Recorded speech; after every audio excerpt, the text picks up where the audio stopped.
Some mysteries belong to the land. In 1998, a woman was swallowed by the earth, leaving behind only a single black seed clutched in her hand. For 2 decades, it was a forgotten clue. Stay with me, because what that seed finally revealed is a truth the earth itself tried to bury. Some mysteries don't belong to people. They belong to the land. They are etched into the wind, scoured rock, and whispered by the sagebrush that clings to life in the volcanic soil. In the vast, silent expanse of the Owyhee Badlands, a place that feels more like Mars than Oregon, there is one such story. It's the story of Dr. Aris Thorne, a brilliant young geologist who, in the summer of 1998, walked into the alien landscape of the Silicate Spires and was swallowed whole by the earth. The official search found nothing.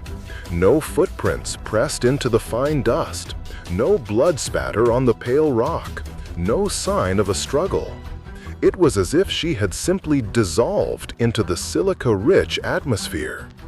The case file, designated OW98.347, noted the peculiar lack of disturbance. Helicopters saw only an endless maze of canyons. Ground teams with cadaver dogs found no scent trail leading away from her campsite. It was a perfect vanishing. They called off the search after 3 weeks, leaving behind only an open case file and a silence that stretched for over 2 decades. But they were wrong. Aris Thorne did leave something behind, a clue so small, so seemingly insignificant, that it was dismissed as an anomaly. In the sterile evidence bag containing the few personal effects found at her abandoned campsite, her well-worn field journal, a half-eaten protein bar, a compass, there was a small, sealed vial.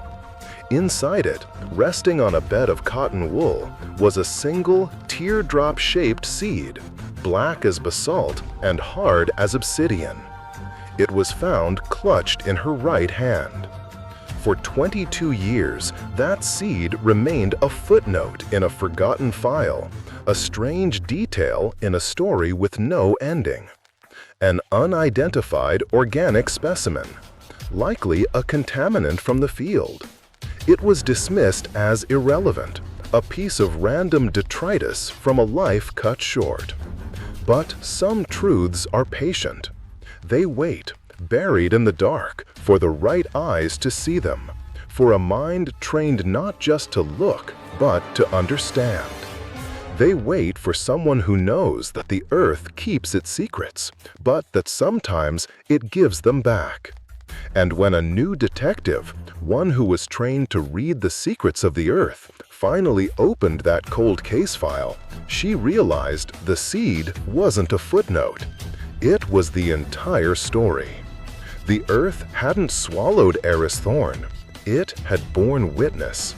And her final desperate act was not to fight or to flee, but to leave behind a single silent message. A seed that held the ghost of a place she should never have been, and the name of the man who put her there. The mystery wasn't just what happened to her. It was where her killer's story began. Stay with me, because that seed was about to rewrite the map of this investigation. Aris Thorne wasn't just a geologist.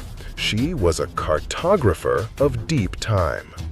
While others saw rocks, she saw the ghosts of vanished oceans, the violent signatures of ancient volcanoes, and the slow, inexorable ballet of continents.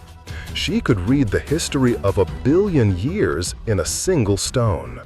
Her work was her life, a profound and solitary passion that had led her to the Owyhee Badlands, a landscape she described in one of her last journal entries as aggressively beautiful. It was a place that did not welcome life, but endured it. For Aris, that made it sacred. She was there on a grant from the university, not hunting for gold or minerals, but for something far more resilient: extremophile life forms. She was searching for the microscopic organisms that thrive in the unique, mineral-rich volcanic tuff of the silicate spires, life that exists on the very edge of possibility. At 28 years old, she was on the cusp of a groundbreaking career, a woman utterly at home in the desolate heart of the wilderness. She saw the landscape not as empty, but as full of secrets. In her journal, she wrote, "The rocks here don't just hold the past, they hold a narrative. I feel less like a scientist discovering a story and more like a character being written into it. What will my layer in the strata say?" Her last day, August 12, 1998, was a tapestry of the mundane, a day so routine it was almost invisible. Her field logbook, found open on the small table in her tent, detailed the methodical calibration of her seismic sensors and the careful collection of soil samples into sterile bags. The entries were written in her precise, neat hand, a testament to her discipline. At 4:15 in the afternoon, she made her final radio call to the university field office. Her voice, recorded on the dispatcher's tape, was calm, professional, almost melodic. She reported that a summer storm was rolling in from the west, and she was securing her equipment for the night. The dispatcher noted her tone was completely routine, the familiar sign-off of a researcher settled in for the evening. She said, "Thorne clear," and the silence began. But what terror descends in the silent hours between a routine call and the dawn? What could transform a place of study into a place of disappearance? When she failed to check in the next morning, the search was launched. The first responders found a scene of eerie perfection. Her tent was zipped closed from the outside. Her research equipment, expensive and delicate, was neatly covered by a heavy tarp, weighted down with stones against the coming wind. Her Jeep was parked and locked, the keys tucked into the magnetic box under the wheel well, exactly where she said she'd leave them.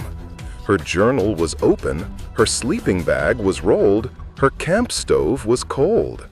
Everything was in its place. Everything except for Aris Thorne. No scream, no sign of struggle, no sound, just gone. The scene wasn't one of violence, it was one of erasure. The search for Aris Thorne was a study in futility. It felt less like a police operation and more like a surrender to the scale of the landscape. Helicopters saw nothing but an endless, indifferent maze of brown and gray canyons, a topography so complex it seemed designed to swallow secrets. On the ground, highly trained teams with cadaver dogs circled her empty campsite, but the dogs gave no hard alert, found no scent trail leading into the sagebrush. It was as if she had ascended into the sky or descended into the rock itself. The official theory settled on the bleak and the probable. She had wandered from her camp during the night, perhaps disoriented by the storm. She had fallen into one of the countless unseen ravines or lava tubes that pockmark the Oahe landscape. The terrain had claimed her. It was a tragic accident, a story the wilderness writes 1,000 times a year. The case file grew cold, then frozen, buried in an archive cabinet at the Malheur County Sheriff's Office under the weight of newer, more solvable tragedies. A footnote in the history of a place defined by its emptiness. But for one man, the case never closed. He was the unwavering seeker, the one who refused to let silence be the final word. Professor Julian Croft, Aris's mentor and doctoral advisor, felt a guilt that settled into his bones like a chronic, low-grade ache. He had encouraged her Oahe expedition. He had celebrated her grant. He saw her as the brilliant, incandescent future of his field. He was the one telling her story, and he had failed to write her a safe ending. Her disappearance broke something in him. When the official investigation stalled, the local sheriff, in a moment of pity, returned Aris's few personal effects to him. Among them was the vial containing the strange black seed. It became Julian's relic, a physical manifestation of the mystery. He spent years sending photographs of it to botany departments across the country, his letters growing more desperate over time. The answer was always the same, a polite dismissal from a distant expert. Unidentifiable, likely a contaminant of no significance. But Julian knew. He knew that in a story there are no insignificant details. The seed sat on his desk for 22 years, a tiny, dark question mark in a life that was now defined by its unanswered questions. He would often hold the vial up to the light, as if he could divine some truth from the way the light passed around it. He would whisper to it, to her, "What am I missing, Aris? What part of the story did I not see?" For 2 decades, the seed gave him only silence. And then it began to speak. Julian Croft's office slowly transformed from a place of learning into a shrine of quiet hope and painful memory. The walls, once covered in neat geological maps of seismic fault lines, became a chaotic collage of Aris's life. Photographs from field expeditions, their colors slowly fading under the fluorescent lights. Copies of her published research papers, their margins filled with his own frantic, questioning notes. Timelines of her last known day, pinned to a corkboard with a web of red string connecting every mundane detail. He became a fixture in the cold case unit, a quiet, mournful ghost who appeared every few years with a new, improbable theory. The detectives treated him with a gentle, weary patience. To them, he was just another grieving loved one, another soul trapped in the amber of a moment they couldn't escape. His obsession alienated him from his colleagues and family.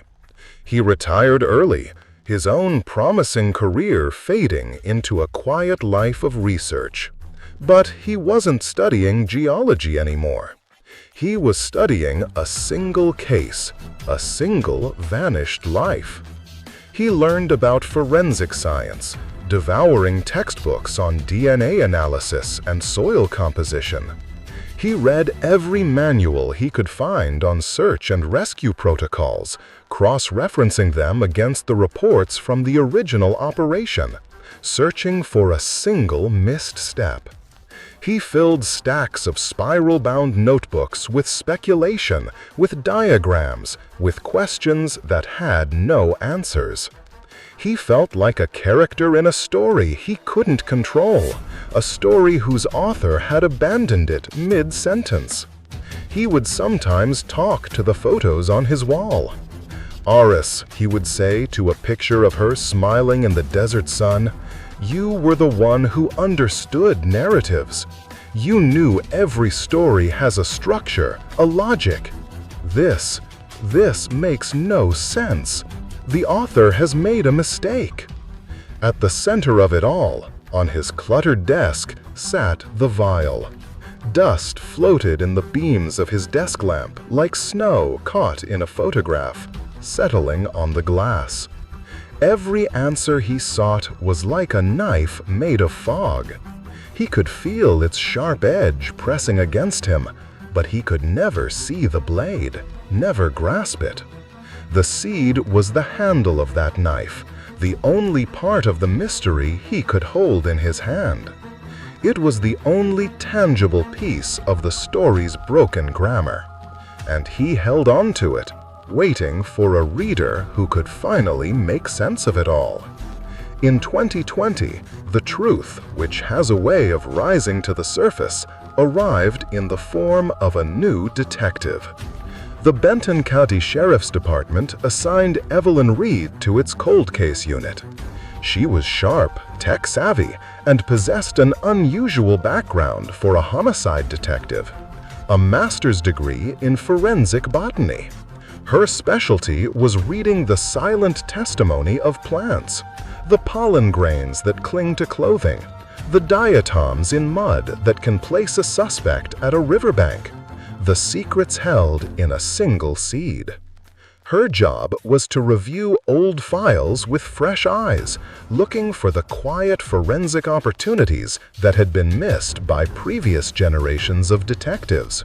For months, she waded through a sea of old reports and faded photographs, the ghosts of forgotten tragedies. When she opened the file for Aris Thorne, she felt the familiar pang of a wilderness disappearance cases that were almost always impossible to solve, their secrets surrendered to the elements. She read through the scant details, the lack of physical evidence, the inevitable dead ends. Then she saw it. A single typewritten line in the original property log from 1998. Item 7. One small teardrop-shaped black seed, approx. 4 millimeters, found clutched in victim's right hand, unidentified. For any other detective, it would have been meaningless, a piece of debris, a contaminant. But for Evelyn Reed, it was a shout in a silent room. A victim's last act, the thing they choose to hold on to in their final moments, is almost never random. It is a totem, a prayer, a message. Her heart began to pound with the slow, steady rhythm of an investigation coming back to life. This wasn't a contaminant. This was a clue left by the story's protagonist, a final desperate attempt to give the narrative a proper ending. Evelyn felt a strange sense of recognition, as if she were a new character brought in late in the story, destined to understand the one thing everyone else had missed. She knew, with a certainty that settled deep in her soul, that this tiny, overlooked seed was about to change everything. Detective Reed found Professor Julian Croft's number in the old case file, listed under victim's next of kin. When she called, the old man's voice was brittle with suspicion, worn down by decades of false hope and the weary patience of law enforcement. But when Reed asked, her voice steady and professional, "Professor, I'm reviewing the Aris Thorne case. The evidence log mentions a seed found in her possession. Do you still have it?" The line went quiet. It was a silence so profound, so heavy with 22 years of waiting, that Reed could feel it through the receiver. He knew instantly that this call was different. The next day, Reed was in his office. She didn't see a cluttered shrine. She saw a meticulously organized, 2-decade-long investigation by a man who refused to let a story end badly. Croft gave her the vial with trembling hands. "I knew it was important," he whispered, his voice thick with emotion. She wouldn't have held on to something by accident, not Aris. Reed didn't rely on old-school botany. She sent the seed to a specialized paleobotanical lab for DNA sequencing and stable isotope analysis. The science was complex, but its purpose was elegantly simple: to determine not just what the seed was, but where it had grown. Where had this tiny piece of the plot originated? The results came back 3 weeks later and were more shocking than anything Reed could have imagined. The DNA belonged to Asphodelus tristis, the sorrowful asphodel, a rare night-blooming flower known for its deep black petals and its mythological connection to the Greek underworld. But it was the isotope analysis that rewrote the entire case. The specific ratios of strontium, lead, and oxygen isotopes in the seed's tissue acted as an undeniable geological fingerprint. The plant that produced this seed had grown in soil with a unique mineral composition, a volcanic signature found in only one place on Earth: the caldera of a small remote island in the Aegean Sea. The seed had not grown in Oregon. It had not grown in North America. It had traveled over 6,000 miles. The truth was so much worse than anything they had ever imagined. Aris Thorne's disappearance hadn't begun in the Owyhee Badlands. It had begun years earlier, in a place no one in her current life even knew she had been. The discovery shattered the very foundation of the case. It was as if the story they had been reading for 22 years was revealed to be a mistranslation. For 2 decades, everyone had been looking at the wrong map. They had been searching for a local tragedy, a story of a woman lost to the American wilderness. But the seed told a different tale. It was an international story, one that crossed oceans and continents. The key to Aris Thorne's disappearance wasn't in the unforgiving ravines of the Owyhee Badlands, but somewhere in her past, on a sun-drenched Greek island half a world away. Detective Reed and Professor Croft, now a formidable 2-person team, turned their investigation inward. They began to excavate Aris' life with the same precision she had once used on the Earth itself. They went through her academic records, her financial statements, her personal correspondence, searching for a connection to Greece. Croft, to his immense and lasting guilt, couldn't recall her ever mentioning a trip there. He had thought he knew her story, but now he realized he had only read the final chapters. They dug deeper, sifting through microfilm archives of university travel documents and old forgotten credit card statements. And then they found it. Buried in the administrative records of her undergraduate studies, a single line item on a travel grant application. It was for a 2-week geological survey trip to the Cyclades Islands, a trip she took in 1993, 2 full years before she met Julian Croft. It was a hidden chapter of her life, a prologue no one knew existed. Suddenly, the narrative shifted. The question was no longer just where Aris was, but who she was. Who was she with on that island? What did she find there that was so important, so dangerous, that its ghost would follow her into the Oregon desert 5 years later and claim her life? The seed had not just given them a location. It had given them a new beginning to the story.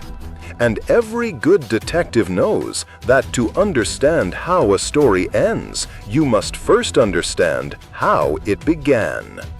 Detective Reed and Professor Croft combed through the sparse records of the undergraduate trip. They were looking for a ghost, a name that could connect the past to the present. In the university archives, they found a single faded group photograph from the expedition. The emulsion was cracked, the colors washed out by time. In it, a younger, 20-year-old Aris Thorne stood smiling, her face bright with the fierce joy of discovery, holding a geological hammer like a trophy. And standing next to her, with his arm draped casually, possessively over her shoulder, was another student. His smile was wide, charismatic, and instantly recognizable to Professor Croft. It was Dr. Marcus Finch. A cold dread, heavy and absolute, settled in the room. Finch was now a titan in the world of geology, a celebrated professor at a prestigious East Coast university, famous for his groundbreaking research into rare earth minerals, research that had made him professionally powerful and personally wealthy. He had been Aris's contemporary and later her fiercest academic rival. They had published competing papers, vied for the same grants, circled each other for years in the small, competitive world of their field. When Aris vanished, Finch had been publicly vocal about the tragic loss to the scientific community. He had written a glowing tribute to her in a trade journal. He had even contributed a sizable sum to the search fund. He had played the part of the concerned colleague perfectly. But the photograph told a different story. It wasn't a story of rivalry. It was one of proximity, of an easy intimacy. It was a story of a shared history that Finch had never once mentioned to anyone in the 22 years since her disappearance. This is the moment the true horror of a case reveals itself. It's not in the discovery of a body, but in the unmasking of a familiar face. Because monsters aren't just found in basements. Sometimes they live in lecture halls. Sometimes they write your letters of recommendation. Sometimes they smile at you from a photograph, their arm around your shoulder, a shadow hiding in plain sight. The revelation sent a chill down Detective Reed's spine. Marcus Finch. The name hung in the air, heavy with unspoken implications. The pieces of the puzzle, scattered for 2 decades, began to connect with terrifying speed. Reed ran a comprehensive background and financial check on Finch, a deep dive into the meticulously curated life of a celebrated academic. She cross-referenced property records, tax filings, and corporate registrations across the country, searching for a crack in his respectable facade. And then she found it. 6 months before Aris Thorne's disappearance in the summer of 1998, a shell corporation based in Delaware had purchased a 200-acre parcel of remote, undeveloped land. The property was a barren stretch of sagebrush and rock, indistinguishable from the wilderness around it. And it bordered the Owyhee Conservation Area, less than 5 miles as the crow flies from the Silicate Spires where Aris had set up her final camp. The registered agent for the corporation was a man named David Lowell. A quick search revealed that David Lowell was Marcus Finch's brother-in-law. This was no coincidence. This was not a random act of violence or a tragic accident. This was a trap, laid with the patience and precision of a predator. He hadn't just stumbled upon her in the vast wilderness. He had waited for her, lured her to a place he owned, a place no one in the world knew he was connected to. The betrayal was absolute. He wasn't just a rival who had bested her for a grant. He was a monster who had worn the mask of a colleague, of a friend. He had used her own passion, her love for the raw beauty of the earth, as the bait. And for 22 years, his performance had been flawless. But every story, no matter how carefully constructed, has a tell. And Finch's tell was a single black seed from a flower that should have been an ocean away. Armed with a search warrant based on conspiracy to commit murder, Detective Reed led a team to Marcus Finch's Oregon property. It was a desolate, unwelcoming stretch of land, indistinguishable from the surrounding Badlands, a place that felt like it had been forgotten by God.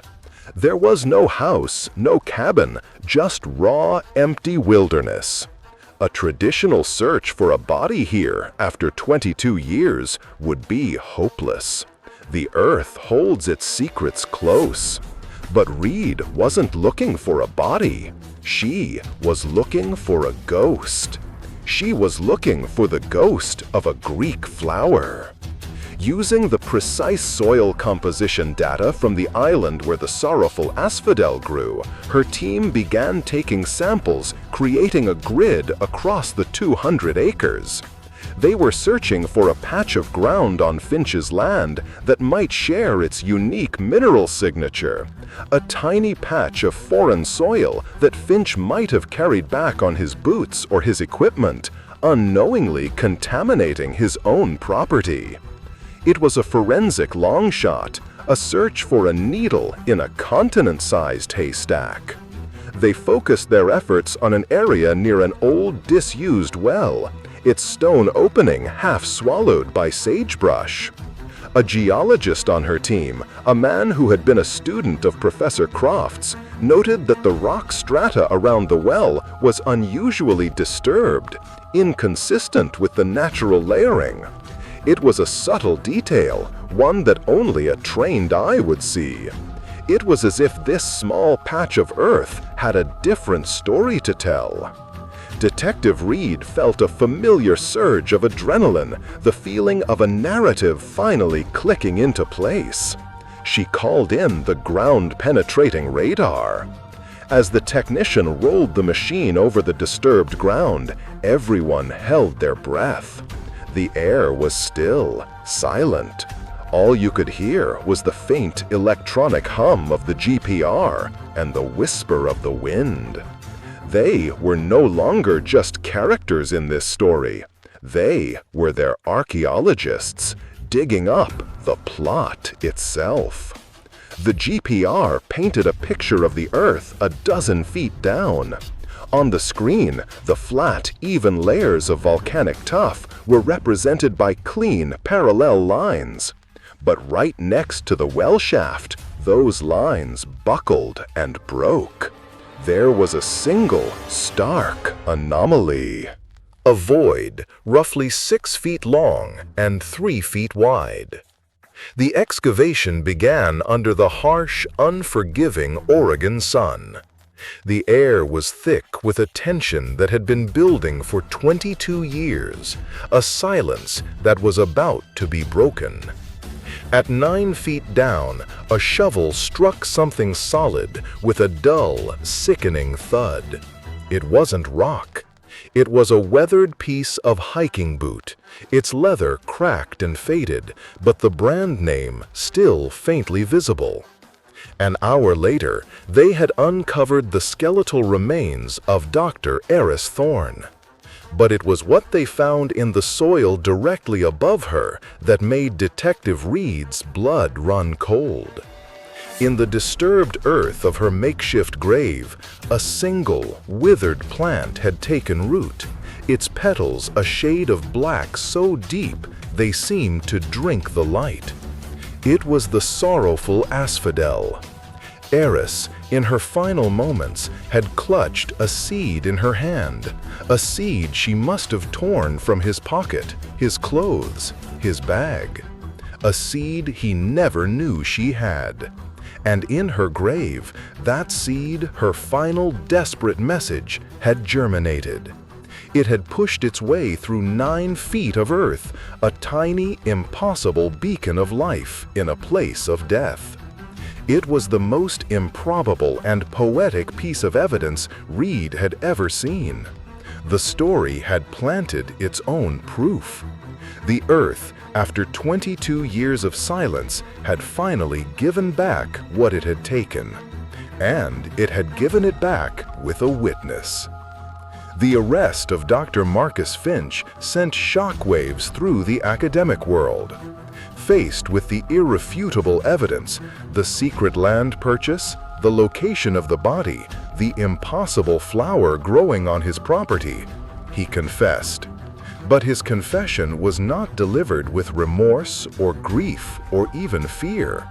It was delivered with a chilling intellectual arrogance, the words of a man who believed he was the protagonist of a story in which he could do no wrong.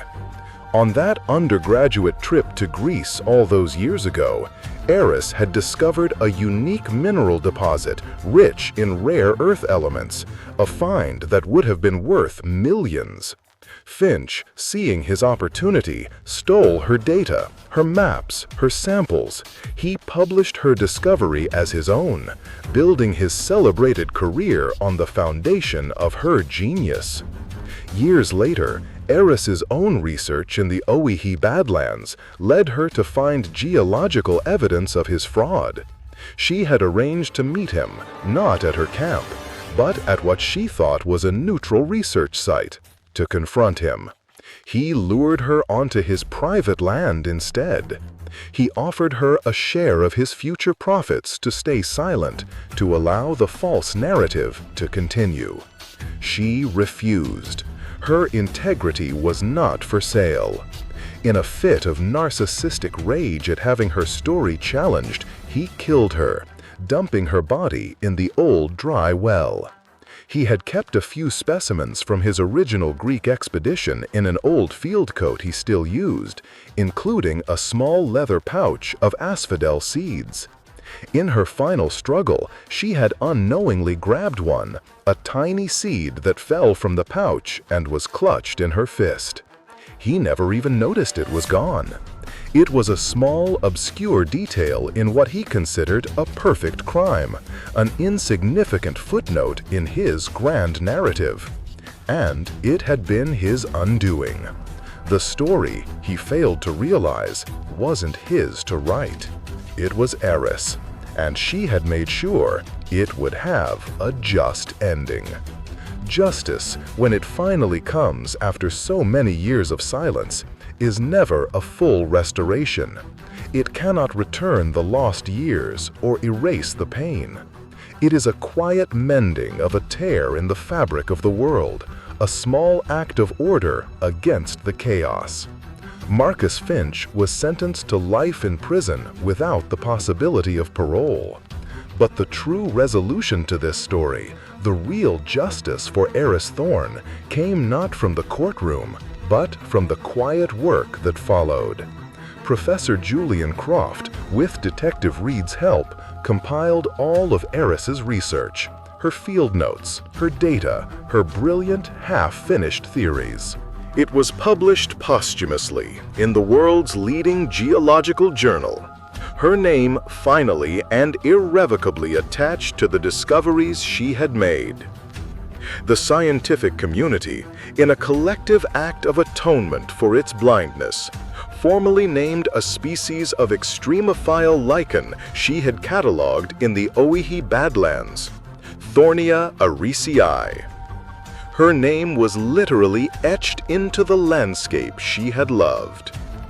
Julian Croft finally found a measure of peace, not in the conviction of a killer, but in the restoration of a legacy. He had been a character in her story, the keeper of her memory, and he had finally helped to write her a fitting conclusion. He understood now. The truth, it turned out, functions exactly like a seed. It can be buried in darkness for years, silent and forgotten, dismissed as a footnote. But with enough persistence, with just a sliver of light from someone who refuses to stop looking, it will find a way to grow. It will break through the hardest ground to finally reach the sun. And in doing so, it fulfills its one sacred purpose, to ensure that no name stays forgotten. Thank you for watching Deep End Stories. Aris Thorne's story is a powerful reminder that even when a voice is silenced, the truth can find a way to speak, sometimes through the most unexpected and beautiful of messengers.